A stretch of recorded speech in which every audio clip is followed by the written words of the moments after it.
P T I رہنما علی ظفر کہتے ہیں کہ احتجاجی تحریک کے 90 روز کے الٹیمیٹم سے کنفیوژن پیدا ہوئی۔ ڈان نیوز سے بات چیت میں انہوں نے واضح کیا کہ بانی پی ٹی آئی کے بیٹے تحریک چلانے نہیں بلکہ اپنے والد سے ملنے آ رہے ہیں۔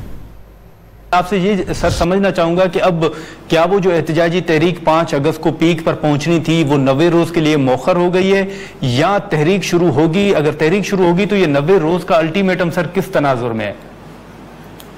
میرا خیال ہے جنہوں نے یہ تو جو پریس کانفرنس میں جو بات ہوئی اس کے بعد اس کے اوپر مزید کوئی جس کو کہتے ہیں رد عمل وہ نہیں سامنے آیا، اور مجھے بھی اس کا بھرپور طریقے سے معلوم نہیں کہ اب کیا سچویشن ہے۔ کنفیوژن تو ہوئی ضرور، اور اس کنفیوژن کو دور کرنے کے اوپر ہم لگے ہیں۔